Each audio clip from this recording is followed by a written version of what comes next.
morning, morning. Louis. Don't you guys wish it was just that easy that we could just think everything into existence? It is that easy. Absolutely, as long as you Good morning. combine it with one other thing. What is that one other thing? Action. Absolutely, guys. Massive action. So today we're going to talk about what massive action actually looks like. Before we do that, anybody want to share any wins, any stories you got from the weekend or the previous week? Well, I do. Oh, go for it, Raquel. My first listing goes live today Oh, beautiful. Congratulations. Where's the Thank you. property? in Bayonne, New Okay. Jersey. Nice. Bayonne is a very, very hot market these days. What is it? A two-family, one family? It's a single family, 6 bedrooms, 3 bathrooms. Oh, okay. You already got it sold? I'm sorry? Do you already have it sold? Yeah. So you have a buyer for it already is what I'm asking you. Oh, no. We are visualizing about Yeah, we are Okay. visualizing a buyer. No, my lender told me that he's gonna share it with all the clients he has pre-approved around that price range. What price So- range is that? Well, I'm gonna list it for 605. Okay. The MLS recommended 625 Mhm. listing price, so I did 605. Okay, nice. So we're gonna do an open house Saturday and Sunday, so we'll see. Nice. Yeah, you should probably be able to get a lot of good buyers from that and maybe even sell it yourself. Post it on Facebook Marketplace and some of the Facebook Bayonne groups, like they have the local groups for that city. Yeah, I think you guys should be able to get your own buyer for sure. thank you. Yeah, we're gonna go around the neighborhood as well this week. Mhm. And we're just gonna leave all the neighbors flyers, letting them know that that the property's on the market and that we're gonna be having an open house. Yeah. So yeah, that's our plan. Cool. Good. Awesome. Anyone else want to share any wins? Yeah, congratulations on that for sure. That's a big accomplishment. Thank you. Did you take a 6% listing? And no, I'm doing 5. 5? Okay, that's still good. It's a family member, so I'm like, I'll do 5. Oh yeah, absolutely. Of course. That's still good. Very good. Awesome. Wow, no one else? You guys just had miserable weeks last week. Louis, James, how are you? Hey James, what's up? Congratulations, brother. Hey, thank you. Thank you. James has exciting news. Go for it, bud. Oh, I wasn't even going to say that, but I will. Yeah, I officially formed the team here at, EXP. I have 6 agents, director of operations, she's full-time, and, a couple part-time people at the moment to help me with like social media and stuff like that, but and marketing, but I'll, expand on that in the future once I get my, feet set on everything. My head's kind of spinning with everything, but very excited about Yeah, that. I can imagine. Thanks. And What then else you got? we got a listing coming up in Keensburg. It's like a renovated house. It'll be coming soon by Wednesday. Open house is this weekend.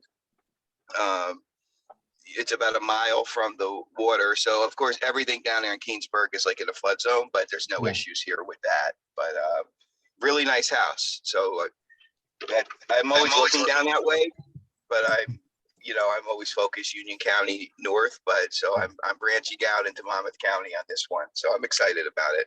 Yeah, that's great. I spoke to someone the other day who told me they own a lot or a double lot in Keyport, which is not too far from there. And Right. houses on the water in Keyport historically have sold for like $300,000-$400,000. He told me a house just sold for $750 in Keyport. He's like, I'm building something and I'm just gonna sell it. He's like, I don't even care. He's like, the market's so hot.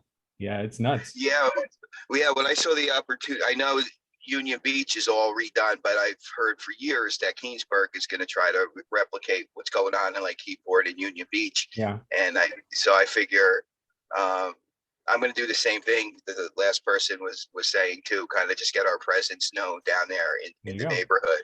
Hopefully I could blow it up down there. You will, brother. Good. You absolutely will. Thank you. Awesome. Thanks.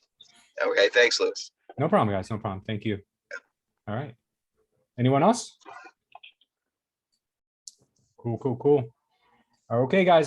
So that video, it wasn't my intention to post a video earlier when we were getting this meeting started about I guess you would call it, you know, you guys ever read that book, The Secret, or The Law of Attraction? You just think everything into existence. That's only part of the equation. Like you guys heard me say earlier, that's just part of the equation. When you want to make something happen, yeah, obviously you have to be obsessed over it. You have to literally think about it day and night, wake up thinking about it, go to sleep thinking about it. And just like every moment you have during the day, you get consumed by it, because that's how you attract. We attract to us what we focus on most. Where our energy flows, that's where that's where basically our life goes. So if our energy flows towards real estate, that's where our life kind of flows to. So you can't really be half in or half believing that something is going to happen for you, or that you're going to eventually be in a certain position in your career. Because if you don't really believe it and you don't think it's true, then it's not going to happen. If you believe it's not going to be true or won't happen, then you're not going to put in the work. But if you know it's going to happen, the work comes like second nature, just like that. So let me just give you guys an example, right? You don't really need to know every single step in order to get started. Some people think they do, right? And that doesn't end well, because usually what we tend to do is wait till everything's perfect. Then we end up procrastinating. Then life happens, and then we get discouraged, and then we never take action.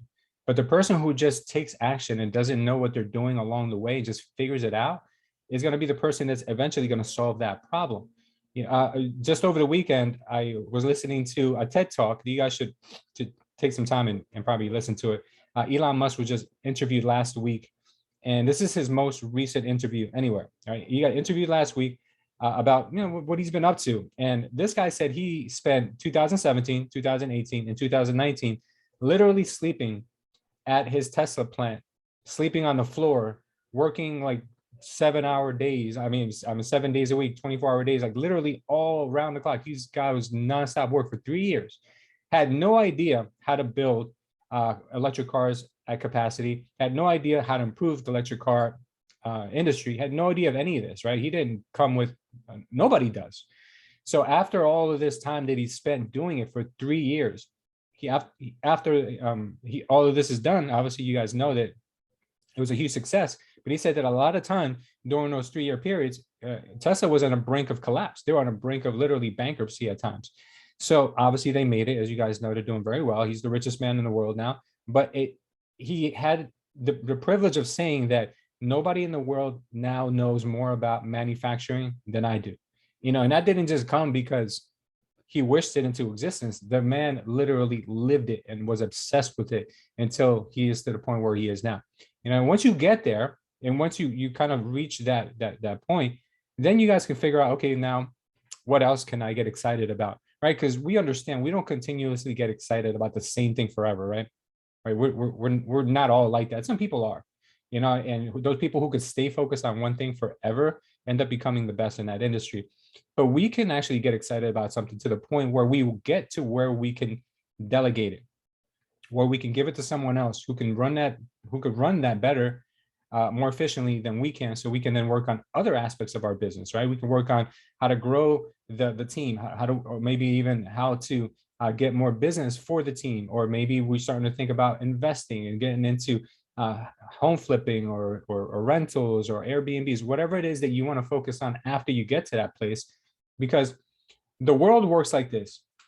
We want to start with the lowest hanging fruit. And once we accomplish that, we want to move on to something more challenging, because when we move to the more challenging things, bigger rewards. So once we figure out real estate, then maybe we want to figure out teams. And then once we figure out teams, then we want to figure out investing. Then when we figure out investing, well, what's next, right? You really want to keep asking yourself, like, always, what's next? Because if you don't always challenge yourself and you don't find something new, then you're going to find yourself getting very complacent, getting bored, and sometimes even getting depressed. Believe it or not, if you're not growing, you're dying. A lot of people like to say that, and it's true. If you're not growing, you're not challenging yourself, you're dying. You're not gaining anymore. You're not becoming more valuable for the next person. You consistently always have to be pushing those limits. So in today's lesson, what I'm going to talk to you guys about today is what can we possibly do massively in order to get ourselves to that point? Like, like Elon did. Well, Elon didn't say, well, I'm still like one of the world's richest men in 2017, 18, 19. He was still one of the top 5 richest men in the world. He didn't say, oh, I'm too good to go on the plant, to go to the manufacturing plant and not work just as hard as my developers, not work just as hard as my manufacturers. He went in there and literally he humbled himself and did the things that sometimes we think that we're already too good for, right? We think, oh, I don't want to go door knocking. You know, that's for new agents. I don't want to pick up the phone. That's uncomfortable. I don't want to like call my sphere of influence because they're going to think that I'm trying to sell them something. You know, if you're going to think like that, you think you're above the activities that really move the needle, then you're never going to get to that point where you really are. You really want to be where your business is on a cruise control, where you kind of put things on autopilot and just look back and just stand back and say, okay, now where do I go from here?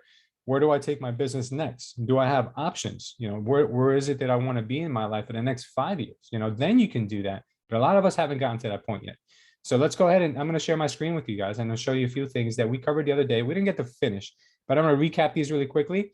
And then I'm going to show you this business plan calculator that I built a couple years ago. And I think it's really going to impress a lot of you because I don't think a lot of you have seen this. So first, let me just go ahead and share the screen.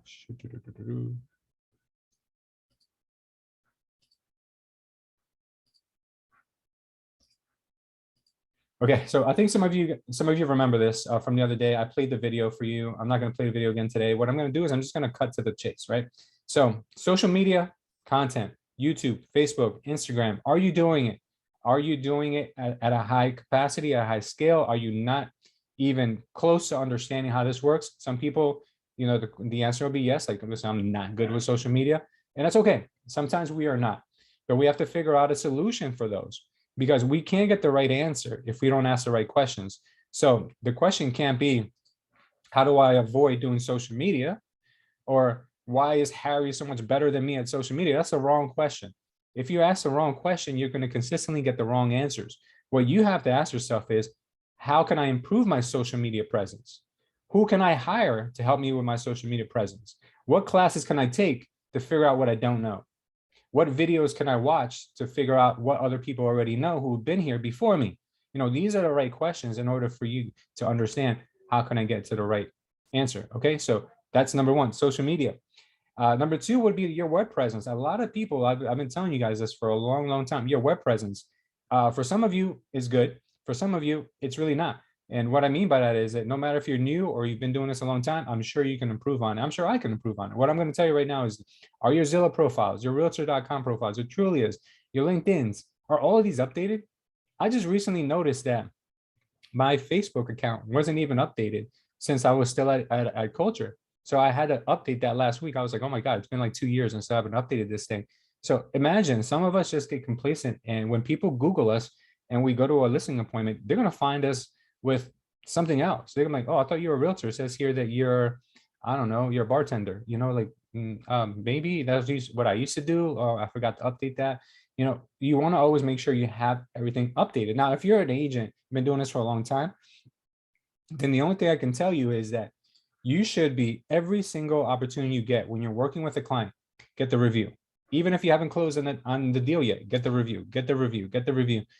There was a policy we had in place when we first opened Culture Estate that we would not pay you on your commission until you got a review. And if you couldn't get a review, just show me an email that you tried. Okay. Now, everybody at first was kind of like, about it, right? I'm like, guys, I don't want your commissions. Like, I'm good. I don't need your commissions. But then after a while, everyone kind of got used to it. And they were like, wow, I got 12 reviews. I got 50 reviews, like all of these reviews, and then just became second nature, where down the road, we just took it off because people were doing it automatically anyway. So it is the best thing you could do for your business, is getting those reviews, guys. It is literally gold. Zillow's number one. Facebook used to be number two. I don't know if there's a better one now, maybe, you know, realtor.com or I don't know where else, LinkedIn, who knows, wherever you guys may want to, you know, have a following. But definitely Zillow is still the gold standard with reviews. So try to get those every single time. Zillow makes it so easy. They have Agent Hub where you can copy the link and you can literally text it to your client and they can review you right then and there. You can call your client and say, hey, Mr. Smith, it's me, Lewis. You know, are you happy with the service I'm providing you so far? Yeah, I'm super happy, Lewis. Thank you so much for finding me that house. No problem. Would you mind filling out a quick review on me. I'll just send you the link right now. Just hold on, because most people, they get lost when I send them the link. They kind of don't know what steps to follow. Let me just send it to you real quick and I'll walk you through the steps. Oh, okay. Stay on the phone with them for a couple minutes. They give it a review. Wow, you're done. Really, really good stuff. Louis, Yep, go for it. can I say something? Absolutely. I think getting the review a week before closing is the best thing, It is. because my last closing, I wanted to choke my clients. Yeah. Everything changes after the closing, guys. After the closing, they get resentful, they get busy, they get, they just don't care at that point. They're not motivated. The lender charged them something they didn't think they were going to get charged, and they blame everybody, including you, so things can go wrong, and a lot of times do go wrong at closing. So make sure you get those reviews before, like Sarah said. Hey, Lou, I'd like to add something. Go for it, brother. With the reviews, it helped me a lot though. Like the reviews, sometimes I just get calls like for like an online buyer, and they just saying that they went through my reviews, and another team member joined, and he was like look at me on Zillow. Mhm. So it works. It works. Just do it consistently, and people really go. That's the era with the reviews. Everything is online. So if you don't appear online, even though when I get one of the buyer agent to one of my listings, I usually go to Zillow and just Google it out, his last name, and I was like, well, he's a ghost. I don't think I should go with him. I'll go with somebody else. Absolutely. Yeah, another thing that I've been doing, guys, is I've been going on to the EXP workplace to find agents in other parts of the country to give referrals out to. So what I would do if I'm you guys, I would literally be posting reviews on there too, and always put in the town that you're working in, because people, when they look for agents, a lot of times they look for specific towns, not just the entire state. So not a lot of people are going to be searching Florida or New Jersey or Texas. They're going to be looking up, there's a little rinky-dink town in Albuquerque. And if you put that information in your post, maybe a lot of times, it's more likely for your post to show up, and you'll get some referrals that way as well. It works, guys, believe me. Okay, so you know what? People have been finding good success with flyers, not so much just regular flyers, but I've talked to a few agents who have been having really great success with the handwritten stuff. So what I mean handwritten is there's a company that does the handwritten. It's robotic, but it looks handwritten stuff. They send the letters out for you. That's a little more expensive, but he's getting a lot more traction. So he's been getting listings from it. He's been getting calls from it. As compared to just the regular flyers, he's not. But with these, he is in the same market. So that's what I want to tell you guys.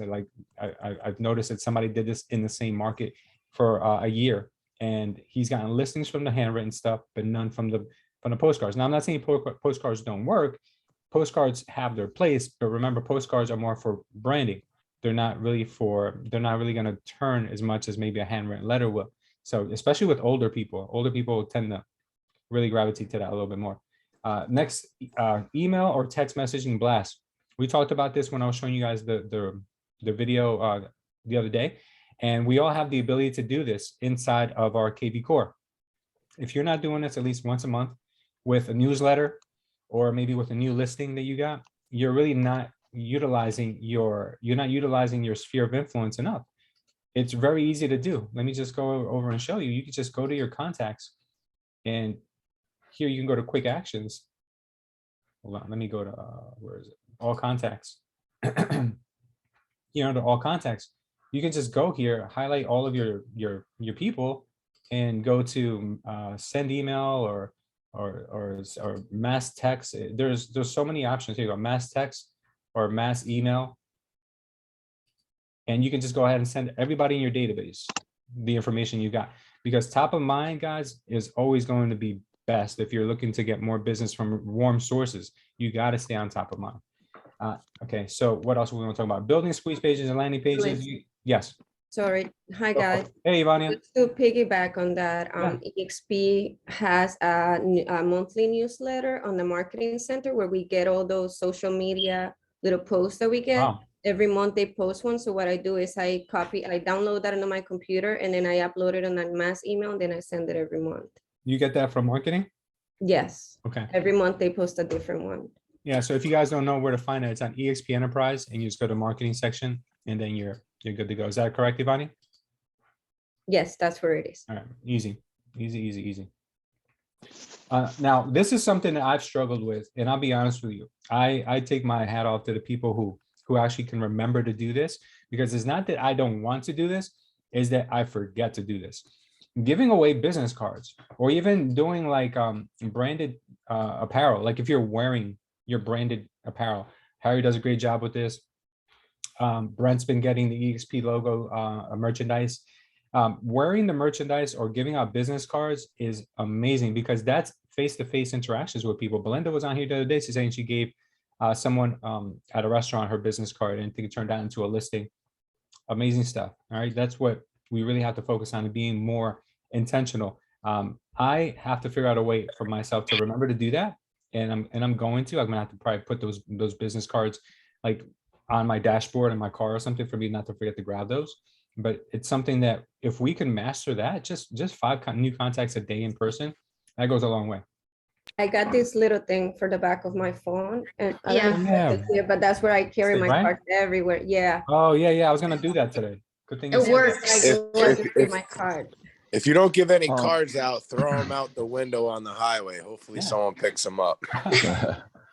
So very I true. have a, can I add something, Lou, on the Yeah. business card thing? Go for it. Something that is working out for me is I have a digital business card. It's called High Stack, and Uh-huh. it comes all my social media in there. Just a link with all my social media, phone number, email, website, and stuff like that. So I used to give out business card, but to be honest, very rare that somebody's gonna call. But if you got the number, let's see, on open houses, they usually ask me for my business card, and I only tell them, oh, I got a digital business card. I can test it over to you if you like. Yeah. So I got the number, and I just test, for example, let's see, the name is Diego. I said, Diego, here's my info. Boom. So, and then when I get back home, I got like 7 or 8 leads, and I put it on my spreadsheet, and I just keep following up. That's great, bro. Alejandro, I had somebody come through my open house in Roselle this weekend with something very similar. I think it was called Link, maybe, or Link's card. It was the same type of thing, and he had like a website attached to it, and it just, you just scan over it. Yeah, if anyone want the one I use, just shoot me a text, and I'll send it over, the link. It's very easy. Just put your picture and your website, your Instagram, your Facebook. Yeah. That's perfect. Oh, I think, yeah, Sophie got the same one. Yep. Yeah, I think Sophie got it. That's good. Good advice, man. Thanks for that. I've been noticing a lot of people doing that more and more. And the reason why that's good is because they get all of your social media contact information. So it's much easier for you to start following each other, right? Makes sense. Beautiful. Conversion drip campaign. So if you guys aren't utilizing drip campaigns, that's one of the things that I'm going to encourage you to please just take out like an hour of your day and just set up some drip campaigns for the people you already have in there. You want to have drip campaigns for buyers, sellers, and sphere of influence at the very least. At the very least. And if you don't know how to do them, there's plenty of videos on conversion, how to do that, how to set it up. Very simple to do. You just got to do it once or twice and you'll get the hang of it.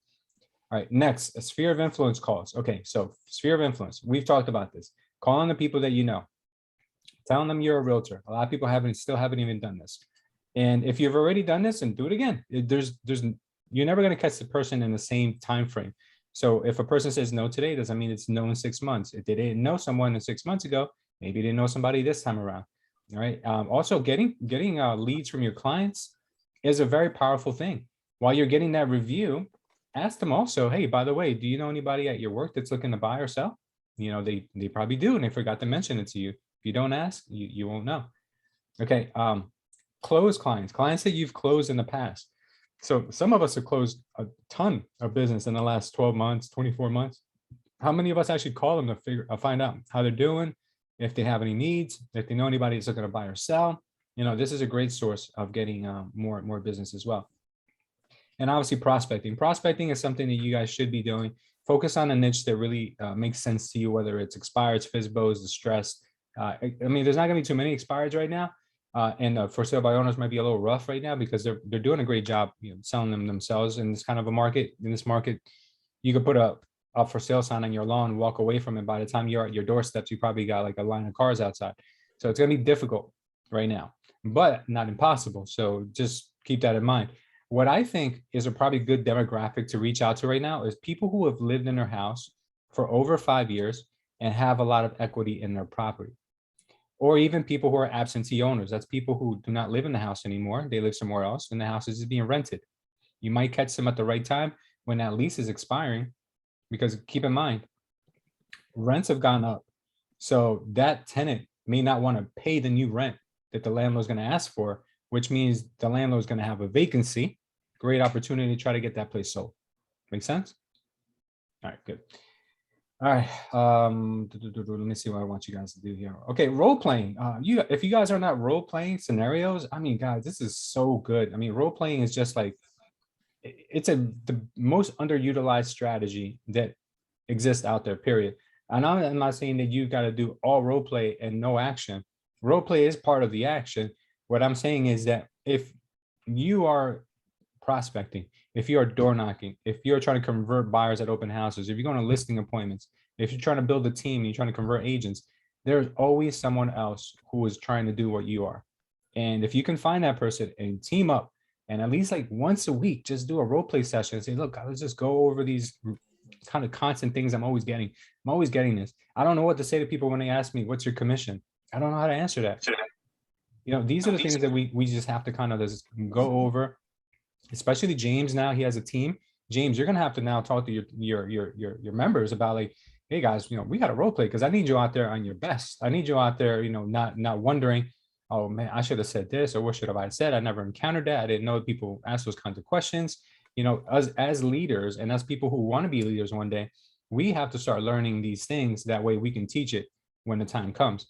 So keep in mind, guys, that's very important. Now, I just want to cover these things first, because what I want to show you is what I built out many years ago. I know some of you guys remember this. I built this out many years ago because I wanted to show you guys what it takes to actually do the business that you want to do. Now, this is probably going to be a little outdated because the average sale price 2 years ago, 3 years ago, is probably different than it is now. But what I want to show you is that the activities are proportionate to the amount of money that you want to earn. So all you have to do here, and I'll share this with everyone in just a second, I'll put it in the chat. All you have to do here is tell the system how much income you want to make, right? And I really have to update this. So by the time you guys actually use it later on today, I'll have the formula updated.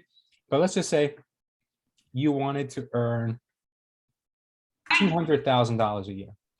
Now, if you wanted to earn $200,000 a year, it says here you have to do 50 transactions. In today's market, it's probably more like 35. 50 transactions, but don't get caught up so much on this. Let's get caught up on these activities here. Okay, what do we need in order to be able to make $200,000? What weekly activities do we need to have? All right, check this out. At least 12 social media posts per week, okay? At least 12, so that's like 2 a day. 4 hours of prospecting per week, okay? 4 hours, look at that. 4 hours of door knocking per week. Now you can alternate these, you can do 8 hours of one or 8 hours of the other, but as long as you're doing 4 hours of prospecting, 8 hours of prospecting per week, you can alternate from week to week. If you get a nice week and weather, whatever you want to do, just make sure you're doing it the right way. Additionally, we've got 4 hours of marketing per week. Now, what does marketing consist of? We spoke about that, guys. Marketing consists of these things up here: social media, web presence, Craigslist, flyers, emails. Remember, we talked about this. All right. Additionally, a healthy mind, right here, it says 4 hours of exercising per week. In order for you to be at your tip-top best in business, you got to be at your tip-top best in your physical well-being as well, because a healthy body equals a healthy mind, and you can't have one without the other. If you start doing good in business and you neglect your physical appearance and your body, well, your body's going to catch up to that, and your mind is going to then end up crashing and burning. We need oxygen, we need water, we need the right amount of food and the right food. We need all of these things in balance in order for us to be at our peak. So if you want to be at peak anything, you have to have your body cooperating. Okay, there is no such thing as let me just work and neglect my body. because you're going to pay that. You're going to crash and burn. You're going to pay that price later on. Okay. And now here it says 32, not 32 hours, but you have to contact 32 people in your sphere of influence in a week. So what does that look like? That looks like 4 people a day. If you contact 4 people a day that you already know who are in your sphere of influence, just to chat and talk and say something, keep them short. Don't have to be an hour each person. 5-minute phone calls. Hey, what's up, Jim? I haven't talked to you in a long time. How you been? Good. How are the girls? How's the family? Beautiful. What have you been up to, Lewis? Oh, you know, man, I'm just here grinding out every day, trying to, get ahead in real estate. As a matter of fact, while I have you on the phone, do you know anyone that's looking to buy or sell in the next few months? Oh, you know what? I know my partner, Jim is, Bill is trying to buy or whatever, So these are the kind of conversations that the more you have, the more opportunities come up. So you will never grow your business being a secret agent. You can't. You got to tell the world. Everybody has to know. So the more of this stuff you do, the more your business will change. All right. So keep this in mind. Monthly activities. What activities should we be tracking on a monthly basis? Okay. Networking events. Now that COVID is pretty much over, I'm not sure about how all the states are doing. With pretty much all the states I've been following are pretty much open and ready for business again. At least 2 networking events per month in person. These online networking events are not as powerful as being in person. Okay, at least 2 a month. Why is that important? Because first of all, you get out of your comfort zone, and number 2, you get to meet people who are not necessarily other real estate agents, right? We don't want to surround ourselves with just real estate agents all the time. We want to talk to investors. We want to talk to title companies. We want to talk to other people, because why? They can connect us. They can connect us with other people who can literally also add value to our business. So keep that in mind. Open houses. This is something a lot of people neglect, especially after they start getting busy in real estate, is the power of the open house. An open house done correctly. Good morning. An open house done correctly, guys, will bring you massive results, massive results. So if you're lucky enough to be able to do an open house, even if it's not your own, it's someone else's, or you get to shadow someone, if you get to do anything along the lines of being at an open house, that's going to help you. It's going to bring you a lot of attention through buyers to show up to this house. They come unrepresented. That's one thing. Obviously, that's the most lowest hanging fruit. But the other opportunity is that you get to door knock that neighborhood with a reason. You get to door knock that neighborhood with something that's comfortable to you, right? You get to be able to even call the neighborhood. You can call the neighborhood and say, hey, we're having an open house this weekend. Just wanted to know if you would be interested in attending, blah, blah, blah.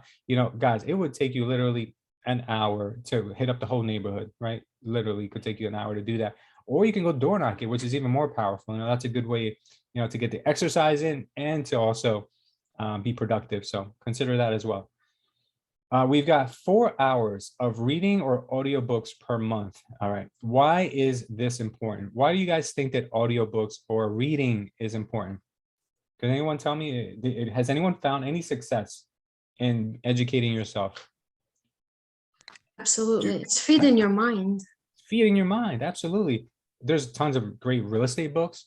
There's tons of great inspirational books, autobiographies of people who come before you, hearing their adversities. All this stuff gives you inspiration. You get motivated when you hear, Tony Robbins wasn't always, rich and famous. He had struggles. You hear Grant Cardone, he had to go through a lot of tough times too. So when we go through these tough times, it really helps us know that other people have been there too. And what they say is that success leaves clues. So when we hear that this person did X, when this happened to them, then we kind of get an idea like, oh, let me try that.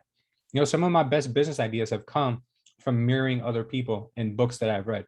So very, very important, guys, to do this. If you guys are not reading, you're not readers, there's tons of audiobooks on YouTube that you can listen to for free if you don't have the budget to buy Audible or anything right now. Really, really encourage you guys to look into this. And then role playing. We talked about this, right? 2 hours of role playing per month. That's like half an hour a week, guys. That's nothing. You could do that standing on your head. Okay. Now, as far as administration goes, right? You don't need any of this because the way the technology is now, a lot of this stuff can be kind of done remotely.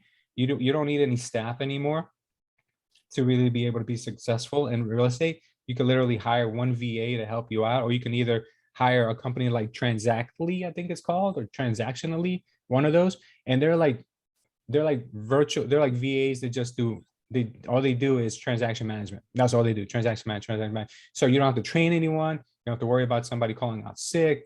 You know, your stuff is completely always handled. So you can actually do it with just a subscription service now. You don't even need administrators. You don't need, well, you do need team members, because once you start doing this much volume, you're gonna have a lot of buyer leads that you're not gonna be able to keep up with. And instead of you just letting money sit on the table or losing money, what you're gonna want is you're gonna want a skilled team member, at least one, because we can't find 1 3/4 of a person, or 1.32 persons. We need to find at least one, because one really good buyer's agent would really help you out. You don't need 5 part-timers or 3 mediocre agents. If you're doing this much volume, you'll be fine with just one really good one, okay?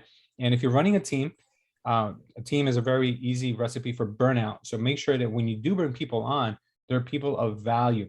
They're not just people that take, and they never give, people that are not serious about their business, people that are negative, cancerous. You want to make sure that you fill your group with the best type of people.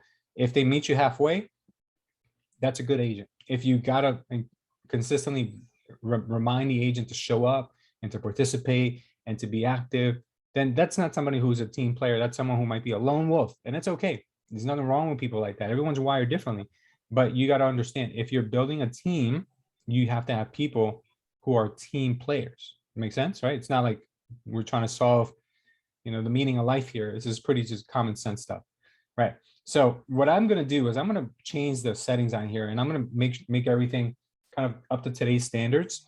But I wanted you guys to see what it really takes. You know, if you just want to be an average person who makes, you know, 50 grand a year, you know, you don't have to do much. But you know, if you had the recipe for 50 grand a year, and you had the recipe for 250 a year, and all you had to do is just follow the instructions, why not just follow the instructions, right? That's as simple as that.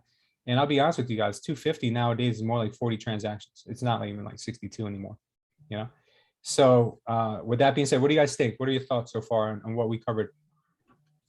This is amazing. Luis, how do you calculate the transactions per year? And now you're saying that it's different. Yeah, let me look at the formula.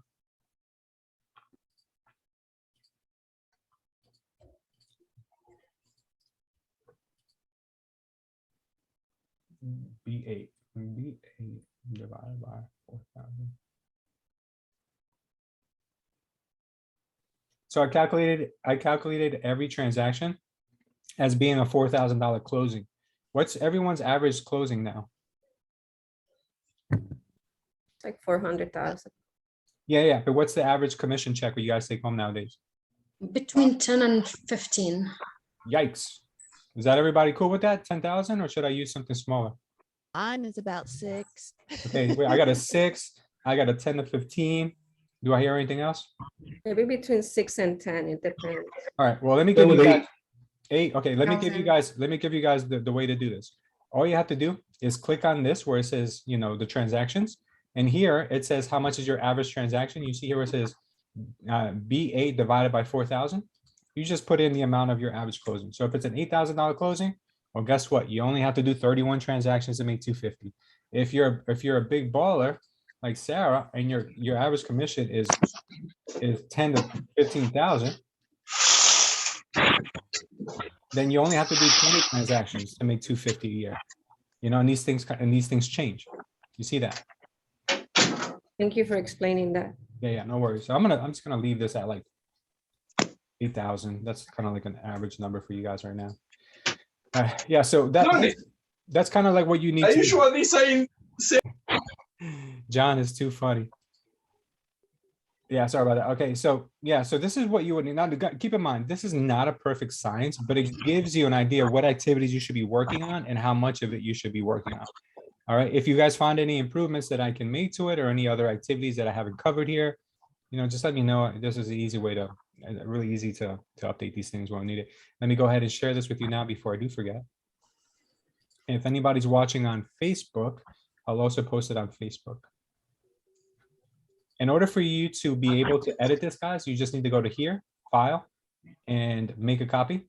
And then once you make a copy, you'll be able to name it whatever you want, then you'll be able to edit it. Where's my chat? Why I always lose the chat? There we go.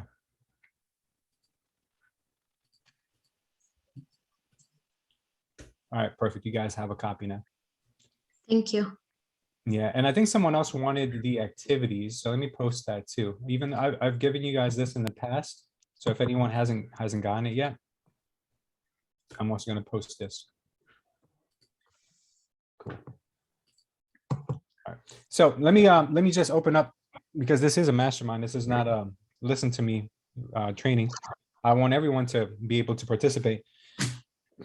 What activity out of all the activities that we mentioned today, or maybe I missed one, has really been working for you? Anyone want to give us any kind of insight? We see for different perspectives. I would say like posting on social media. Posting on social media. Okay, what have you been getting from posting on social media? Well, I don't know if you remember, but you helped me set up my first campaign when I didn't have any clients or anything like that. I got my best 2 clients out of the very first one. They bought and sold multiple properties, fully cash, no hard money or anything like that. And I earned their trust, and they just trust me with all their money and the investments. And you know, out of the one campaign, how much I spent, like Couple $100 bucks. It was a lot, and I get hundreds of thousands out of it. It was a return on investment, and I appreciate you for oh no, thank you. We appreciate you being part of this team. You're a staple and an organization, and we appreciate you, Alejandro. Louis. Yeah, who's that? Brent. Jose, what's up, buddy? What's up? Hey, so I like to share a little bit. I think what's working and has always worked for me in the past and still to this day is like an actual conversation with, you know, you mentioned calling your old clients, people that you close with. You know, a huge part of my business is referral. Mm-hmm. And every time I call like an old client or even send them like a birthday card or Christmas card, holiday card, I always get a call back. It's like almost 100%. I always get a call back, and then in that conversation, I set up a meeting because, like you said before, they have family members that are trying to buy or sell. They have friends at their work, co-workers that are always trying to sell. So I hit every corner. I said, do you have any co-workers? Do you have any family members? Anyone who's willing to sell? Anyone who even just had a conversation with you about it? Yeah. That is in the brinks of making a decision. So that, I know that a lot of us, you know, don't really go that route, but that seems to be working so greatly for me. I mean, it always has. It always has. So yeah, just want to share that. No, absolutely. The birthday cards are literally, guys, if you guys could do birthday cards, it serves 2 purposes. It makes the person feel really good who receives it. Because the first year when I did that, and I only did it for a year, I'm ashamed. I should be ashamed of that. The person called me and said, my own mother forgot my birthday, but thank you for sending me the card, right? But it also makes you feel good that you're sending those out. So it really does help not only the person, but it helps you, because when you get those thank yous, it's just spreading positivity into your life. And good things happen, guys, when you have that mindset, when you have those feelings, when you have people, you know, thanking you and feeling almost guilted to help you now because you remembered them. Okay. And it's not hard to do. You can actually just collect everyone's, as you're calling your sphere of influence, collect everyone's birthdays. And you can do one batch mailing a month and just send everybody their cards in the beginning of the month, and everybody gets it. Yeah? No one's gonna be upset that you sent them a business card early. I mean, birthday card early. You know, it's not gonna be the end of the world. But you know, do whatever you want, because I know it's hard if you're gonna do it yourself manually. You know, to send it out 2 days before this guy's birthday, 2 days before that girl's birthday, 2 days before this person's birthday. But if you just batch them, easy way to do it, or you can pay a company to do them. It's up to you. Anyone else? I'll add, Louis. Or Tammy? Good morning. Working my CRM has been really helping. It pretty much allows me to, like you said, stay in contact with my sphere and in my past clients because I put everything in there and I just add tasks of who to follow up with. So just being consistent, working my CRM has been working tremendously great for me. Yeah, CRM is a game changer. If you guys can see the CRM, why it's so powerful is because sometimes as new agents, we come to our desk, come to our computer, come to the office, and we're like, what do I do now? Like, what do I have to do today? Because we're used to having tasks given to us when we were 9-to-5ers, if we came from that. Or like Tammy, she had clients 9, 10, 11, 12. She had clients, one person for this, one person for that. We when we get into real estate, we're like, what do I have to do now? Like, what do I do today? And the CRM is beautiful because it reminds you, you haven't spoken to this person. This person messaged you back. This house just came on the market. Da, da, da. It's kind of like your mission control. So get really familiarized with your CRM. Make sure that you're checking into that multiple times a day, because that's going to give you direction for your day. Sometimes we get carried away with our emails, or we get carried away with our text messages, but our CRM is really where the money's made, because our CRM is intentional. Our CRM reminds us that we have to do certain things that we may have not remembered otherwise, but our emails take us in a whole different direction. So there is a time for emails, there is a time for text messages, but there should always be a time for your CRM first thing in the morning. Tammy, that is very true. I've heard you say that before. Good stuff. Anyone else? Hi, Liz. I want to share. Hey, Liz. Hey, good morning, everyone. I wanted to add a little bit about the social media. So I use social media a lot, or we all use social media. We like to scroll, right? And I used to have a personal, I still have a personal, but I had a business and a personal Instagram. So I used to use my business for real estate. So I would provide a lot of like content, like education and value. And I wouldn't really share too much on my personal. I decided to start using my personal and provide like, show everyone that I'm an agent.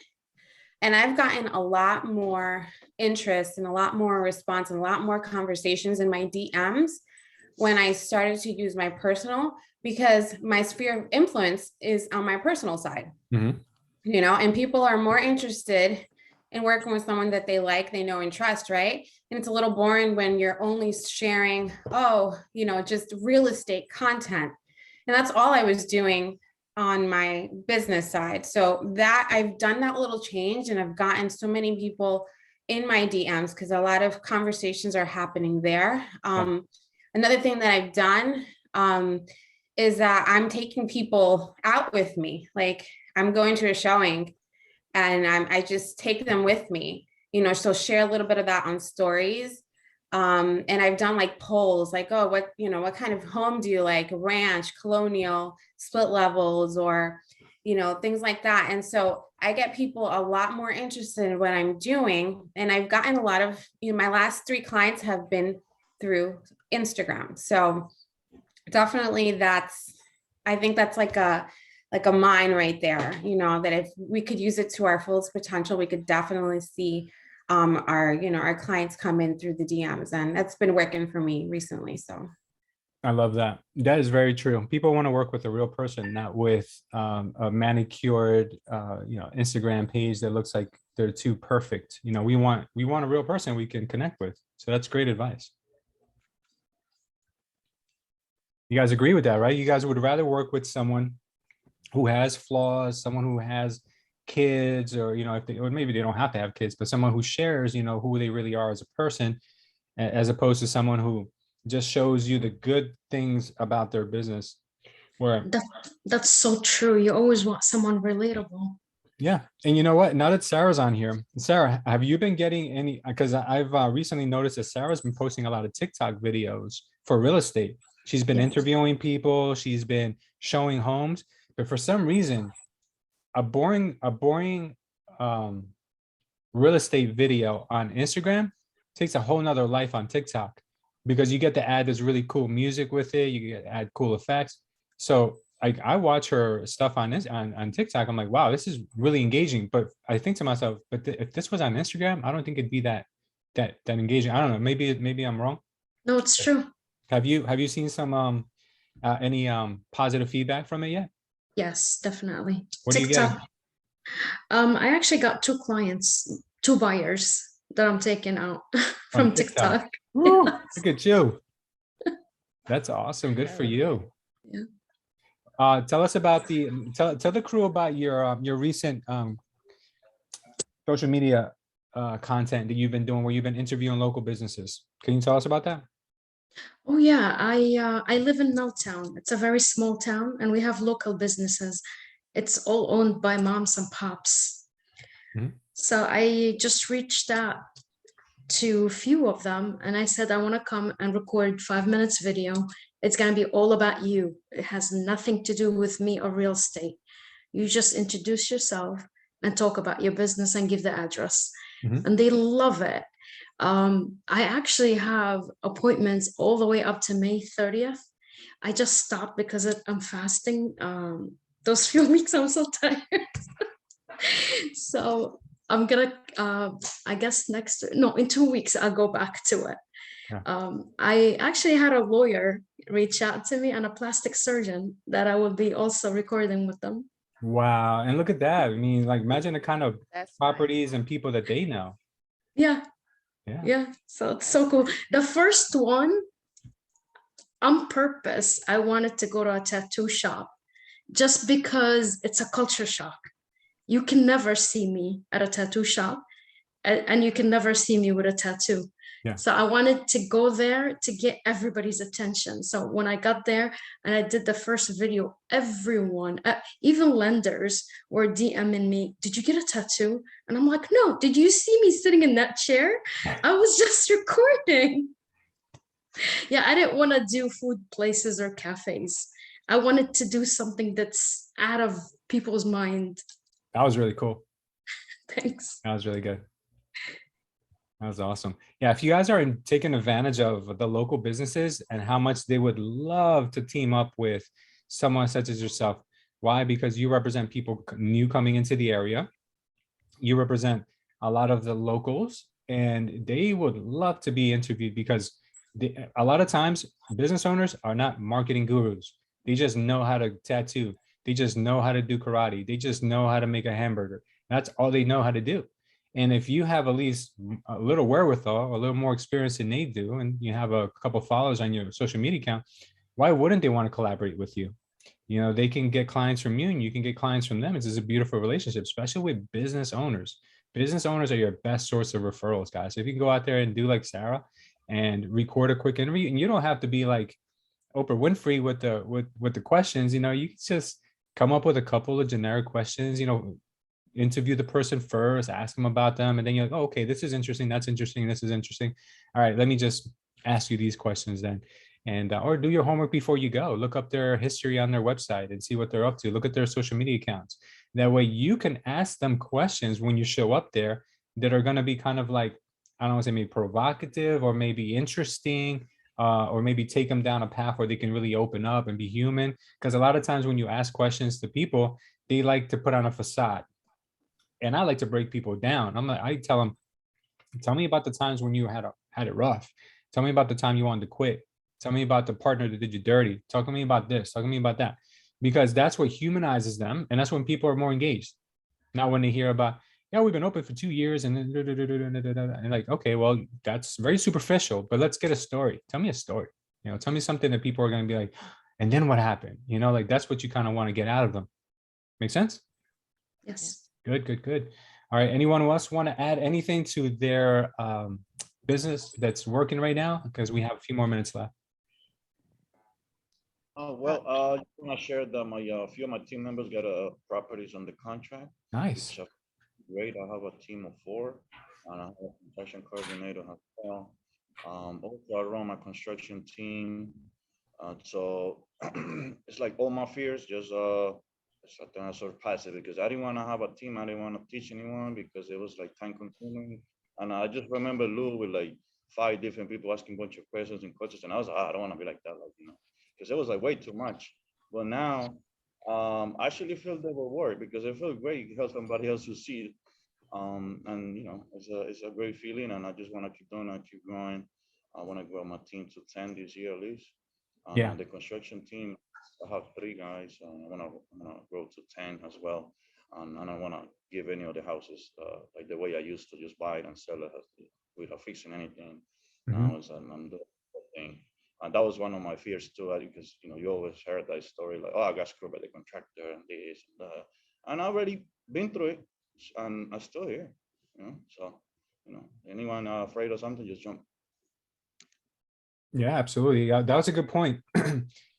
Guys, if there's something you want to do, but you keep talking yourself out of it, out of fear, and you could be honest with yourself. Maybe you won't be honest with us or with other people, but be honest with yourself. If you're not doing something out of fear, then that means you should be doing it even more, right? Like I've been reaching out to top producing agents, agents who close 30 deals plus a year, just to see where their head's at.